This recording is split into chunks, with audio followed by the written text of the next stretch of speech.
Hi, guys. Hello. How are you? Good. How's it going? Very well.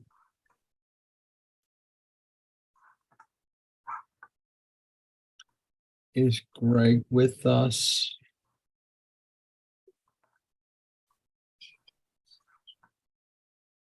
Not yet.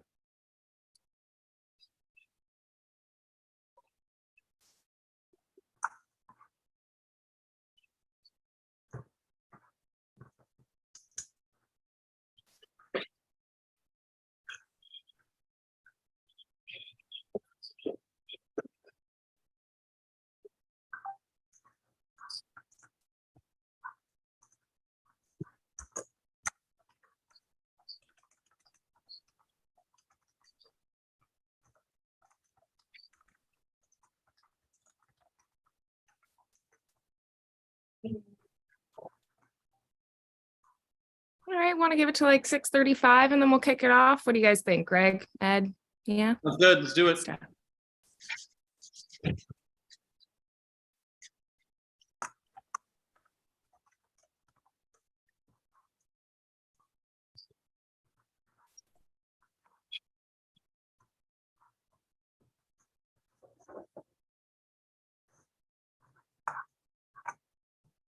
Yes.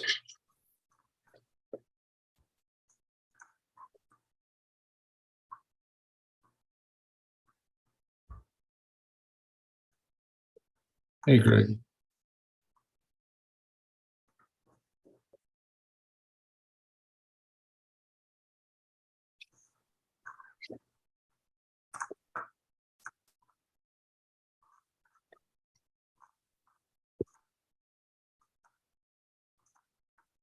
What do you guys think? Let's do it. Let's jump in and get going. Okay. All right. Let's dive in. I'll kick it off.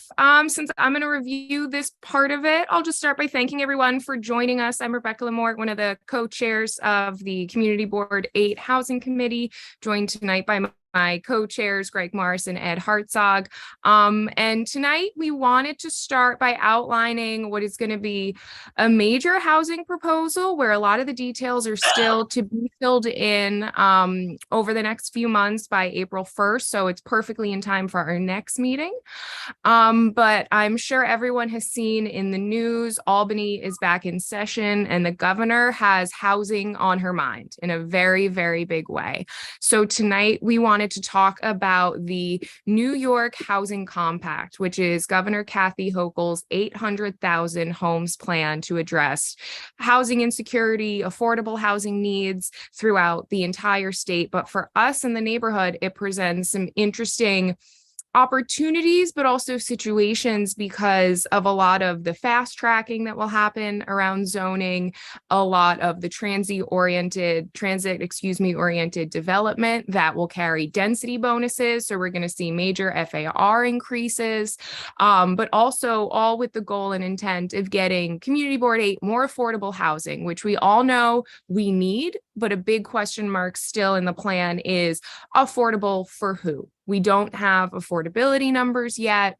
But before we get into details like that and open it up to conversation and feedback, and also deciding if maybe next steps, we want to do something like reach out to our local state representatives, let them know some of our priorities or some of our concerns with what we're seeing happen with housing plans and conversations, because what I'm going to outline comes from the governor's State of the State address. And now some more details have been filled in just yesterday, where she released her fiscal year 2024 executive budget, which outlines more of the funding and some additional details while still leaving a lot up in the air, because next from here, the governor will enter negotiations with the Assembly and the Senate to finalize the budget.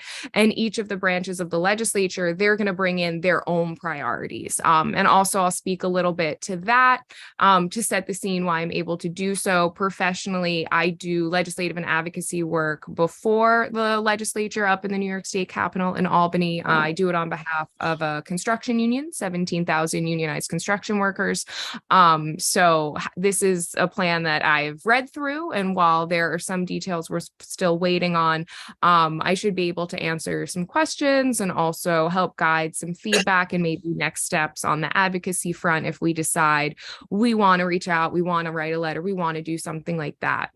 So I'll just start by highlighting some of the major pieces that will affect us, because as I'm sure you can all guess, this housing compact is hundreds of pages long, and the budget bills are also hundreds of pages long, which the devil's in the details. And, you know, it does want to make you believe that maybe the government doesn't always want you to know what they're doing, but that's why it's great to have, you know, eyes and ears on the ground, and also opportunities like this for us to get together and review it and make sure we're getting what we want and we need out of it. So the main goal is that the housing compact would create 3% of new homes over 3 years. So meaning our community board district, they'll look at it, see how much we lack affordable housing, and then we'll have a 3% benchmark put in. So they have to decide, though, the geographic jurisdiction. Is that 3% for all of New York City? Are we going by borough? Are we going by community district? And that's one of the examples of the details that we have to fill in. But to get to that 3% new homes goal, and homes is multiple dwellings, apartments in the suburbs, out on Long Island, for example, up in Westchester, it's going to be single family standalone homes. But for us here in the city, it's going to be things like legally converting basement apartments, making them legal dwelling units, where we know a lot of basement apartments right now aren't with compliance with New York State and New York City housing law. So the governor wants to change that. She also wants to convert office space that's vacant from COVID into affordable housing. Granted, there's a lot of office space here in our neighborhood, especially as we get south towards the East 60s for our community board district, that's vacant from COVID, people not coming back, a change in how we work and more flexible scheduling. So that housing will also come online for us. But again, making sure we see affordability standards, we're getting the level of affordable housing that we need here, and we're not seeing conversions that are, you know, 100+% of the area median income, where that's most of what we get. And we need to see some dig in a little deeper here on the middle income side for the neighborhood. Also, a big part of this is transient-oriented development, which we've already confronted here at the community board when the MTA came forward with a proposal to get density bonuses for developers that will pay into accessibility updates on subways. But this is different again from that. So the governor wants to increase housing specifically near public transit, and that does include New York City subways. So anywhere around our neighborhood, so think of 86th Street, there are some vacant lots there. Some of them are being developed, some aren't. What now will this housing compact present as an opportunity, or maybe a pitfall there, because it's close to transit, to the Q train, it's close to buses, and that provides an opportunity for density bonuses and also for fast tracking through the approval process to get this housing online a lot closer and a lot quicker. Thank you very much for dropping that in the chat. I appreciate it. And I did forget to mention that. Additionally, it'll remove restrictions for maximum density for residential floor area, FAR. So at times where we have issues with FAR, we want to see FAR caps, we want to see height caps. This housing plan is going to completely change that. We're going to see large scale development to maximize the amount of housing that can be developed. So we're going to be seeing major density here. We're going to be seeing more changes from the character of small walk-ups, like I'm zooming in for right now, to things like the blood center. And again, in that paradigm, making sure that we're being really pointed about the things we want to get for our community, knowing on a certain level, this development's going to happen and it will benefit us, while some people may not be fully on board or happy with how it happens, and trying through us here at the Housing Committee to get the most that we can out of it. A big piece of this too are subsidies. Something that's come up here before is the 421A subsidy. Raise your hand if you're familiar with it. Developers get it as a part of developing affordable housing, but right now it doesn't really develop affordable housing. And it expired in 2022. The governor wants to renew it. The legislature does not, because it doesn't develop real bona fide affordable housing to them. I will say, putting on my union hat, it's one of few subsidy streams that does have a wage requirement in return for the public subsidies that the developers get. Public subsidies come from our hard-earned taxpayer dollars. And so procurement reform on that side, making sure we get affordability, making sure we get workforce standards is really big, but it's going to have a couple of stumbling blocks and pitfalls up there.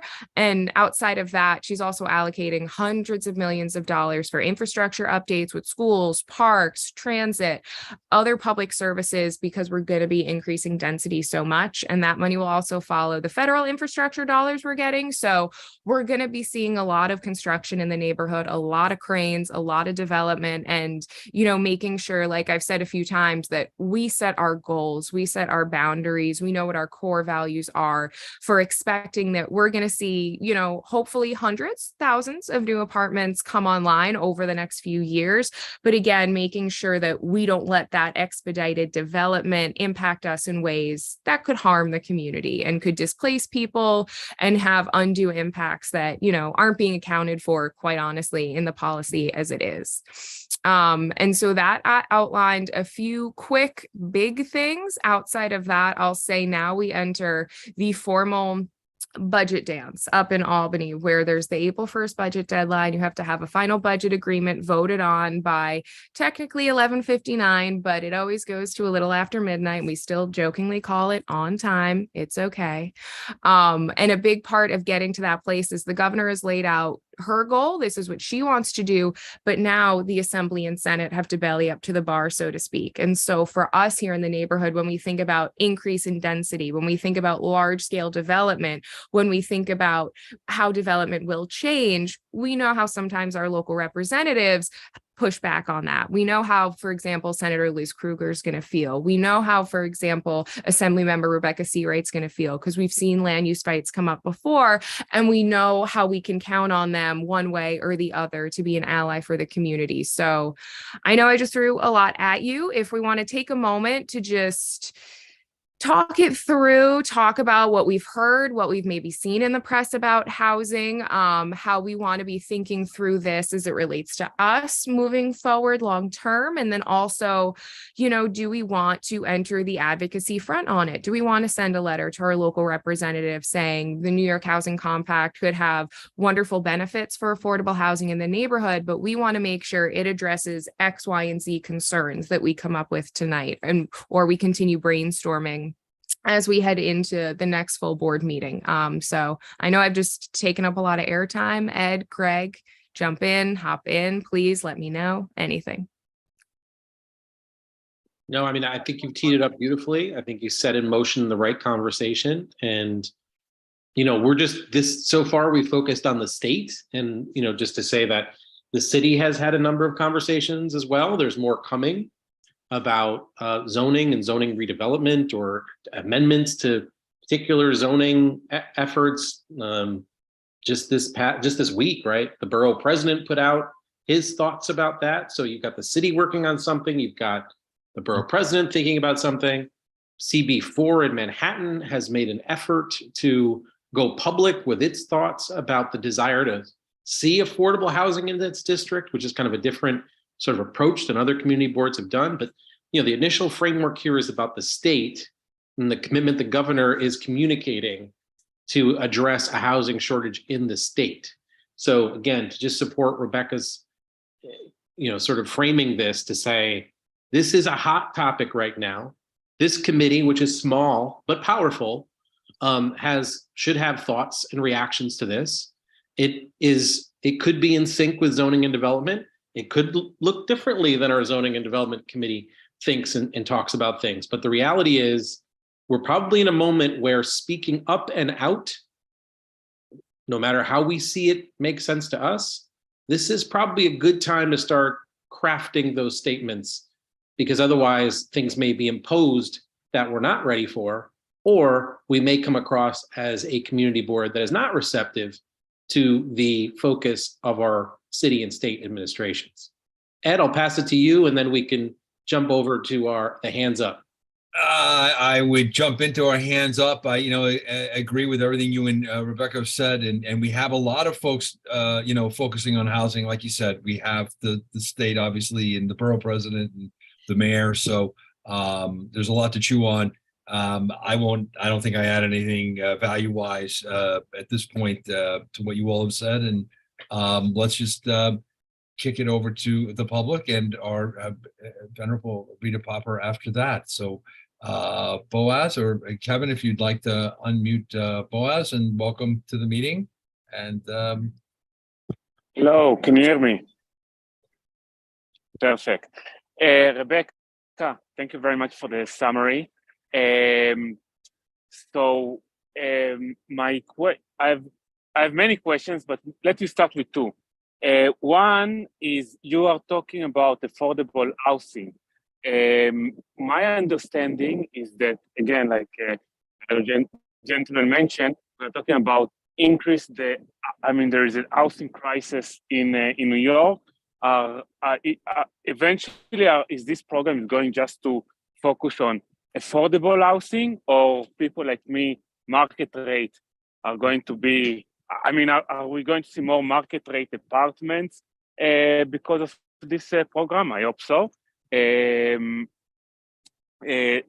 just a small side comment, I hope that you guys, the committee, the guys that eventually write the resolution, will not forget the market rate people that live year by year. And I live here in Upper East Side for 12 years. Every year I pay market rate. I hope that you will not forget us because we do need more market rate units in Upper East Side. And second, let's say that everything goes by the plan and all the, there is a budget, all the construction on time. How many units eventually there will be added to Upper East Side?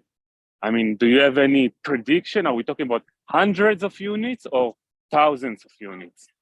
Thank you very much.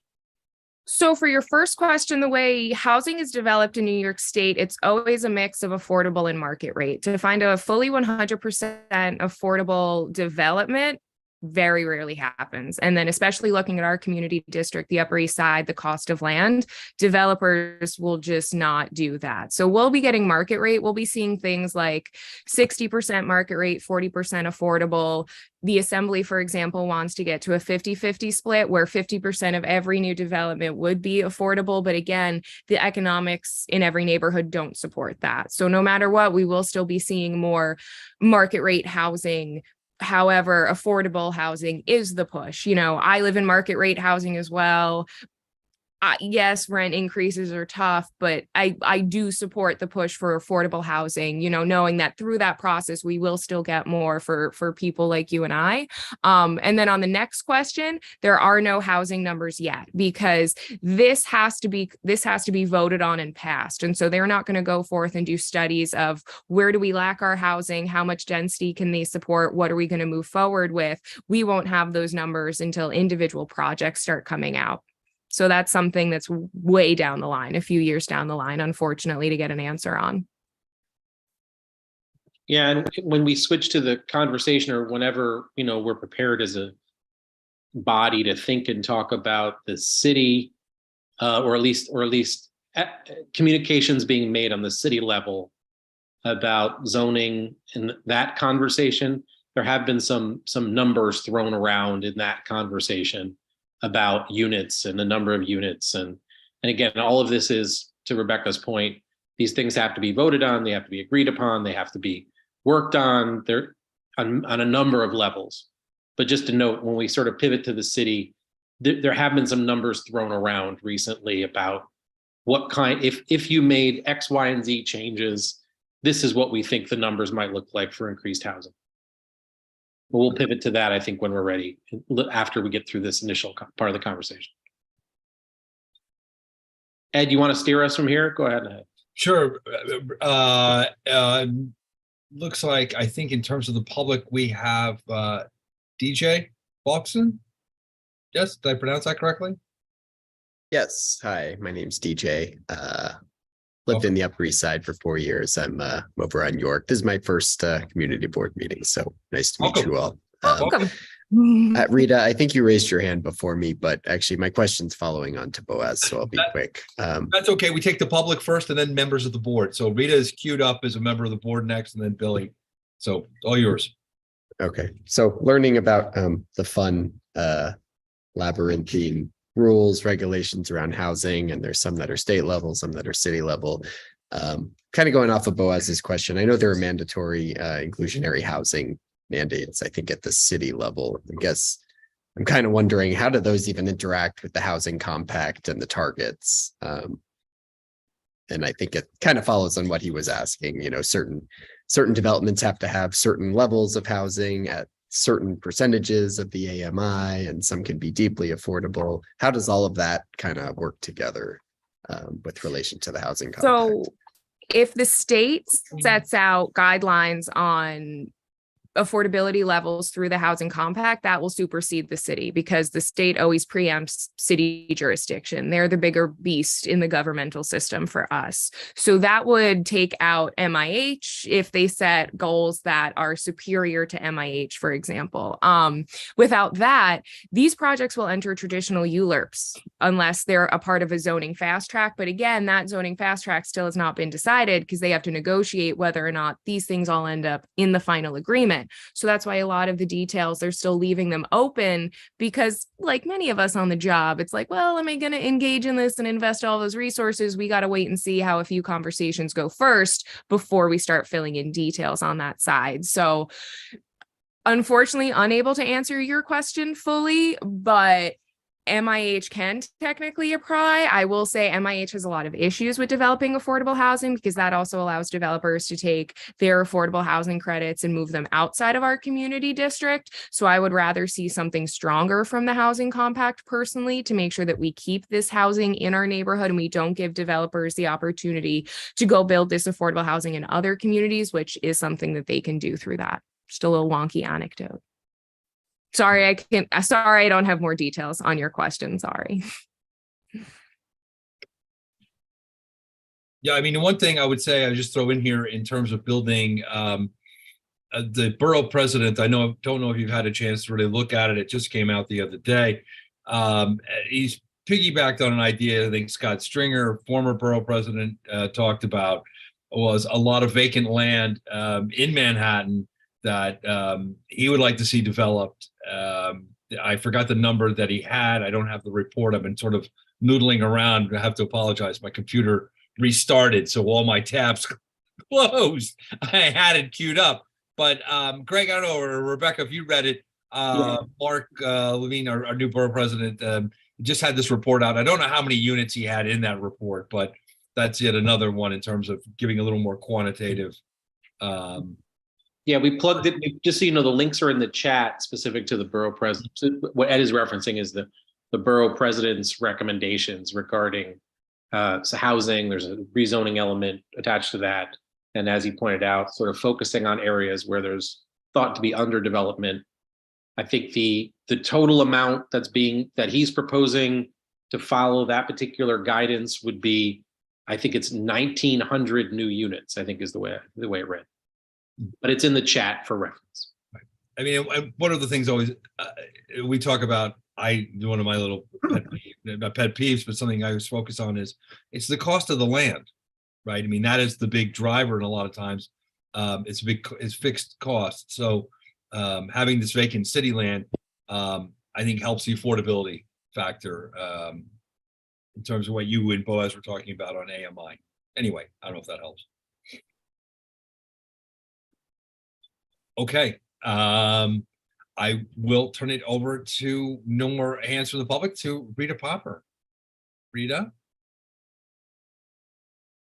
Hi, I remember quite a while ago when Jonathan Bing was in the assembly, I had gone up to Albany and I learned, there are certain statistics that you learn that stick with you. One is that all the tax money, the state tax money that is collected in New York, that sent to Albany, pays for everything outside of New York.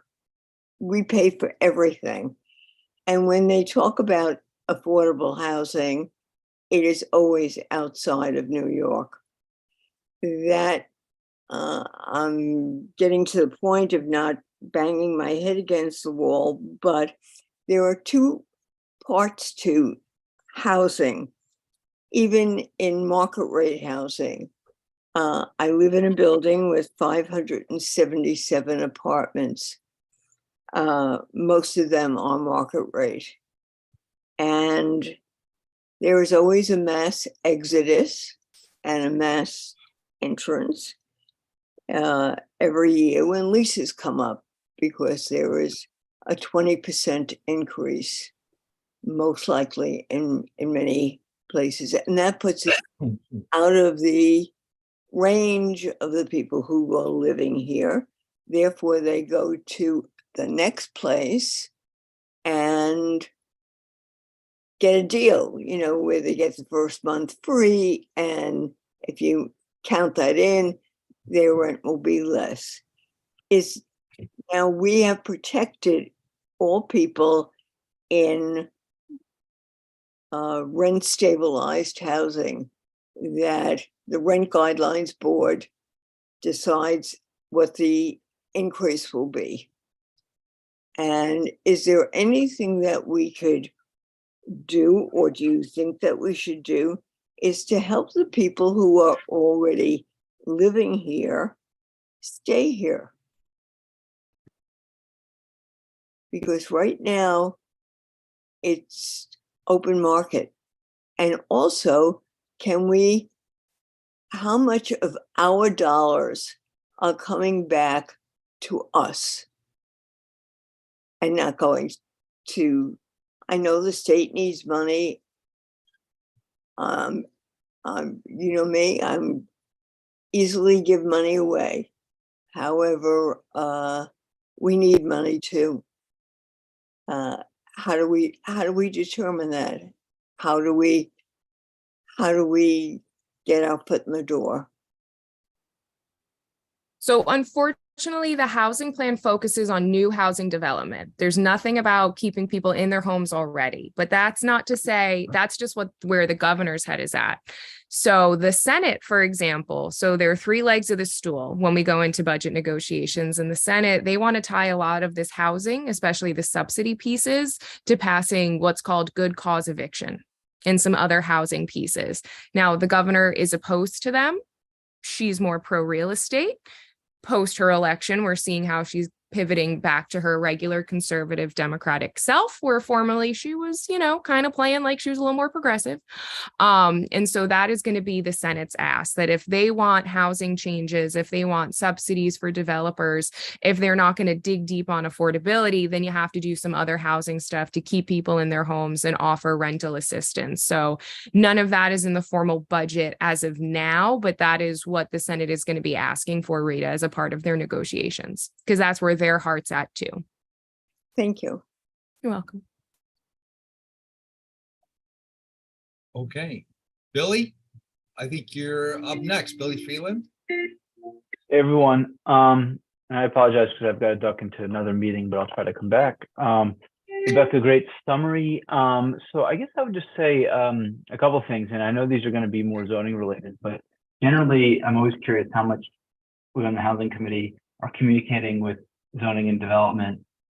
Two things I wanted to raise. One is the last zoning meeting, we talked about the safe haven, which some of you may remember, and now under the administration's position is no longer potentially going to be a safe haven, and in any event, Riverside pulled out. So who really knows what's happening with the site? But there's definitely a lot of challenges from the neighbors on both zoning and separately the building code, and whether that proposed safe haven comports with either. So one thing, I guess, for us to be thinking about as a committee, whether it relates to what the governor's proposing or the mayor's city of yes or something in between, is how we can get more of that specific type of housing for people experiencing long-term chronic homelessness, and whether it's worth having a discussion in light of the safe haven developments. Of course, I confess I've not been a regular attendee of this committee, so for all I know, it's been on our radar and a subject for a little while. The other thing I wanted to mention is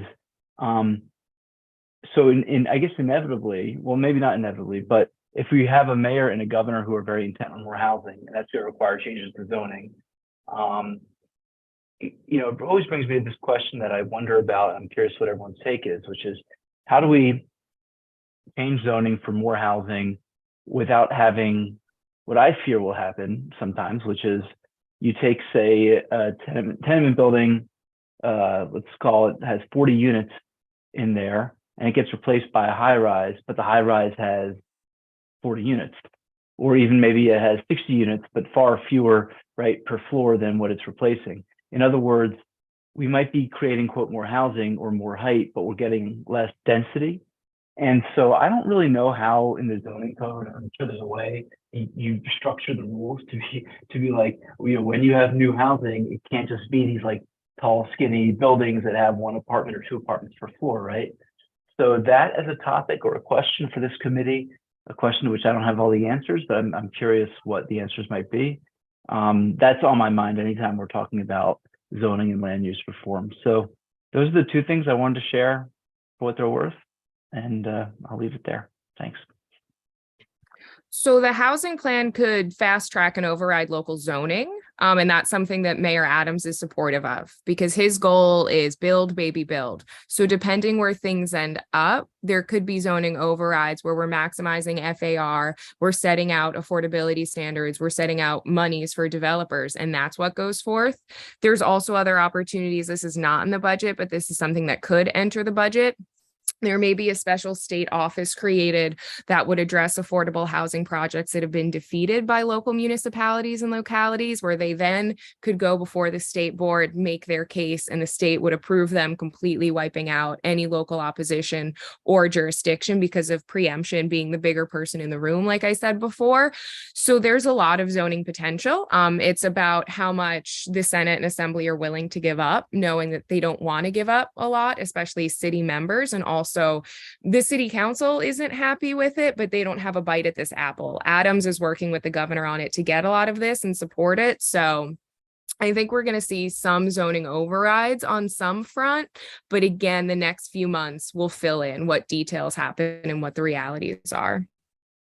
Yeah, I'll just add, Billy, you flagged a couple, I mean, your question had a lot of sort of parts to it, and they're all, the initial sort of piece was about zoning and development. And the question is, what's the intersection between this committee's work and the zoning committee's work? And I think that it is the most desirable state for us to be having constructive conversation and strategizing how it is that we think and talk.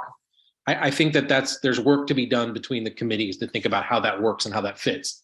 Because I don't quite think we're there. And I don't think that's about anybody's lack of interest or lack of focus. I just think we're going to have to be more precise and forward thinking and engaged, I think, to have constructive conversation, especially as the governor and the mayor's attention really turns to building housing. And so that was kind of like one piece. So response to that is not strong enough. We need to figure out how to work. I don't want to say in conjunction or collaboratively, but I think it's beneficial for us to be thinking about our agendas and how our agendas relate to each other and how we learn from each other. That's my first thought. My second thought is you flagged the supportive housing component, which for those of you that were engaged or present for some of those conversations, this community board supported supportive housing in the neighborhood. There then were some conversations following that about what that would mean. As you pointed out, on both sides of the equation, there were lots of conversations about what the impact of that would be. And then there was an announcement that model had shifted and was not going to move forward. There is sort of as someone who is in the human services sector, I'll just say there are a number of places, in particular in Manhattan, that over the last 6, 7, 8 months or so, where there were thought to be opportunities for supportive housing development, facilitated by non-for-profits, working with other partners. Plans have been paused or scuttled completely. And that has happened for a variety of reasons. Sometimes it's related to funding. Sometimes it's been related to who's that got the potential of moving into my neighborhood and worries and concerns about that. And sometimes it's been, I think, just misalignment with goals versus efforts versus timing. And I'm not sure at this point where those supportive housing efforts fit. I just know that there are, as someone who's been in the sector, there's a significant supportive housing crisis in our city for lots of folks. And that's not to take anything away from the housing challenges imposed on those who are living at market rate and beyond. So again, I just want to sort of frame this a little bit about the dire need for their city to respond to housing complexities and community boards to have a point of view. And this leads to the third part, which is, and sort of building off Rebecca's last comment.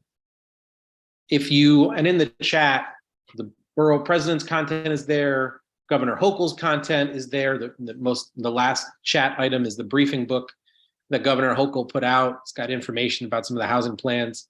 There's content related to the city. If you look in the chat as well, there's some content specific to Community Board 4 in Manhattan, which represents the West Side. CB4 in Manhattan has gone public, meaning gone into the media, presented themselves in the media by virtue of developing some affordable housing strategies and plans, put themselves forward as saying there is a desire in our community district to have more housing, and actually here's how we think it should happen. So them constructing their plan, putting it forward, and they got some media traction on that. And from what I understand after speaking with their district manager, they put themselves forward because they felt as if two things were happening at the same time. There was a sense that the board felt that housing issues could be addressed, some housing issues could be addressed in their district. They felt an urgency and a need to respond. And they felt that if they didn't put their plan forward, they were just going to be backed into a corner having to push back if something came up that they thought didn't suit what would be the best fit in their particular district.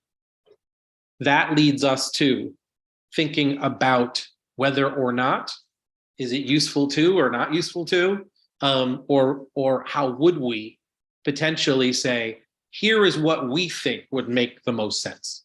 And that relates back to you, Billy, and the idea of what are we building? How are we building?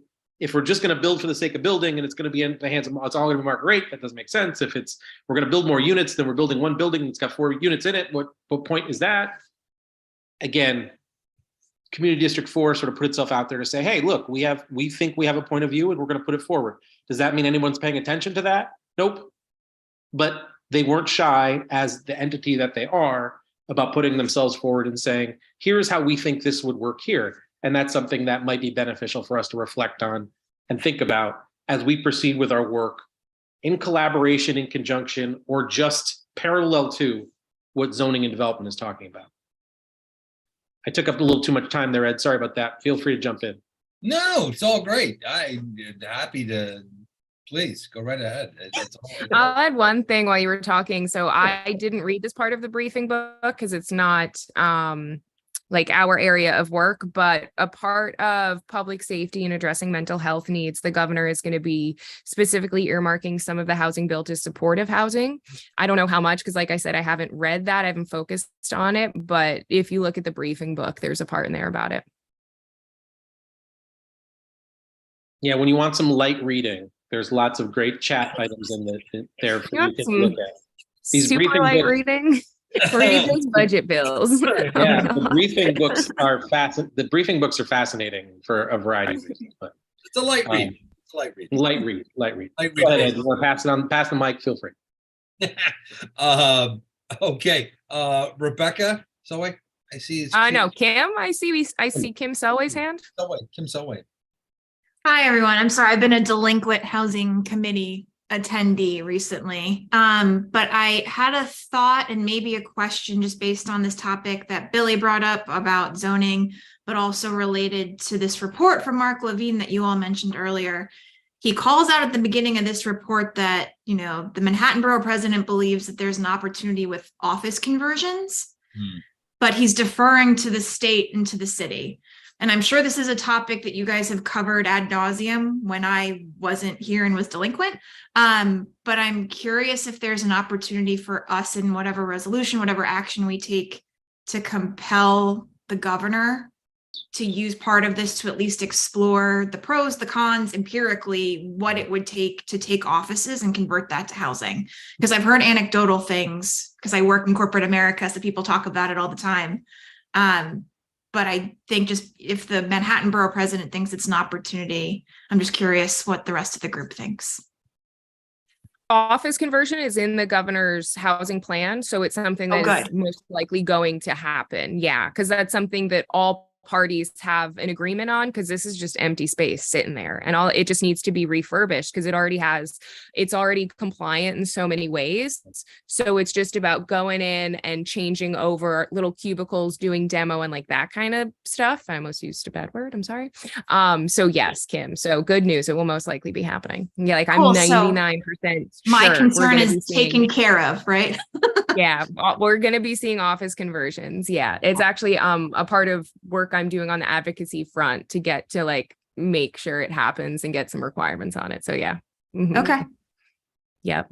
Yeah, I'll just note that this has been an interesting this topic has come up for people have been talking about this for a very long period of time. I mean, if you think about when we started dealing with the pandemic to today, the number of times these conversations about that type of conversion have come up, and sort of I think what has been some desire to accomplish it, it does seem, to Rebecca's point, that the momentum really is rolling now in that direction.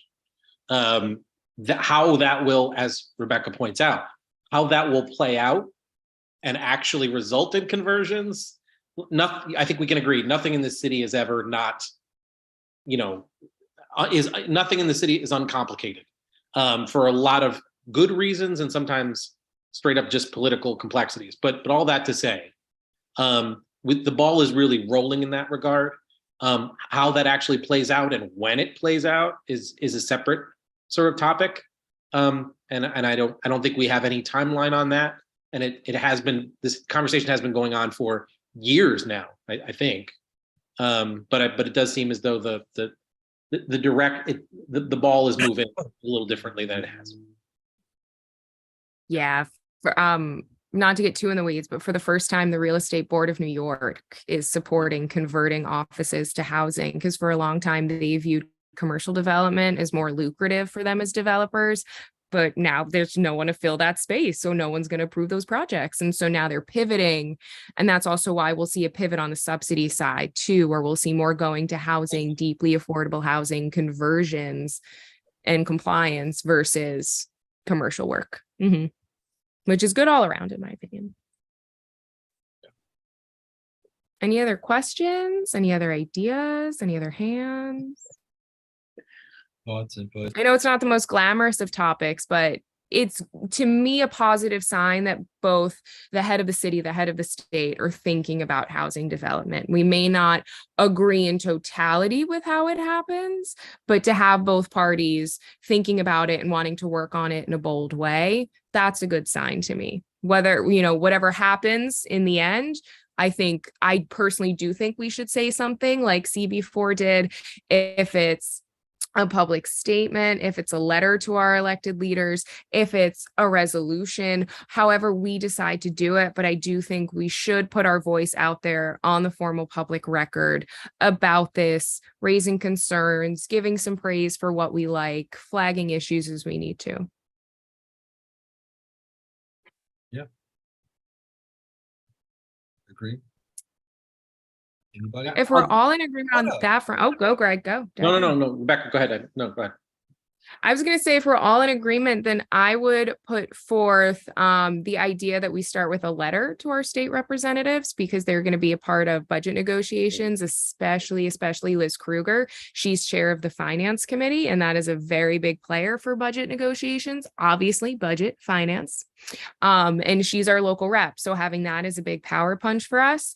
So that would be my recommendation. We send a letter to her. We send a letter to our assembly member. We can also copy our local council members on it so they know too, as they get pulled into conversations or they get asked for support, because even though they're not casting a vote on it and they're not negotiating it, there is going to come a time where Adams is going to say, I want to line up support. We're doing a rally. We need this housing. Where are you at? And we want them to know where our hearts lie here for the housing committee and what we want to see done. So if we had a majority of support, I'm happy to draft a letter that we can send off with the blessing of the chair. Yeah. Sure. Sounds good. Okay. Okay. And I think, I Vote guess on that, or- the other piece that, yeah, do we need to take it? No, I guess we're thumbs up on that. I don't know if we need to do any voting, do we? We need to vote on that. Because it's not a resolution. Not a resolution. So- I think we're. You okay. don't need to vote on a letter. Okay. Thanks. Thanks, Will. All right. Such a quiet crowd. Is it because it's Groundhog Day?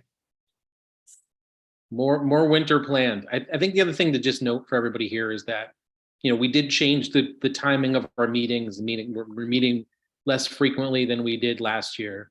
So it's even more important that our meetings are as constructive as possible, but then also that in between our meetings, using the public comment section of the board meetings and other opportunities to talk and share information, and also partner with zoning and development so we can continue our work, I think becomes valuable, even if we're only meeting, every other month at this point or farther out. So please know that the co-chairs are in alignment. This is critical work. Our work continues in between meetings, even if we're meeting infrequently, but we'll do all that we can to make these meetings as valuable as we can as we work in partnership with the other committees and as we do some work in between meetings to stay connected and focused on all of what's coming related to housing and housing development in the city and state. So thank you for your patience and your focus and your engagement with us. Again, small but mighty group. Indeed. Indeed. Anybody have any new business, jokes, thoughts, events? Wow, such a quiet, reticent group. Not usually the case in the housing committee, but okay. A lot of thinking, a lot of good stuff in the A chat. lot of celebrating going on. A lot of noodling going on. Okay. Rita, there we go. Rita. Yes. I just want to keep it alive. I just want to, I think that Rebecca Lamort is doing an incredible job. And what we're really interested in New York City is getting our fair share, because we haven't gotten our fair share over many, many, many years. So we have a preponderance of population and we need to house them. So I would like to ask if Rebecca would consider putting something in regarding the fair share. Absolutely. Absolutely. I think it's a big point too, to make sure that we're getting not the same kind of development also. So I agree. I'll absolutely add language about fair share and making sure we get our resources back, because we know who the tax base is. Right. Yeah. Thank you. Nice point. Nice. Anyone else? Wow. Okay. Rita? If there's nothing else, I make a motion to adjourn. Okay. I see. Anybody? I see nobody objecting. I know I don't think it's appropriate for the chairs to raise their hand, but I don't see anyone else not raising their hand. Or is anybody else? There we go. Thank you, Jim. Thank you, Boaz. Clapping going on. Thank you, everybody. All right. Well, I will draft Thanks, a letter. everyone. We'll have it to share with everyone at our next meeting. And also, I'm sure as a part of the full board meeting, I'll fold in all of our feedback. Thanks for a great conversation, everyone. Thanks, Okay. everybody. Stay warm Have a this night. weekend, everybody. Oh yeah, stay warm. Yeah. Ooh. Okay, Thanks, everybody. thanks.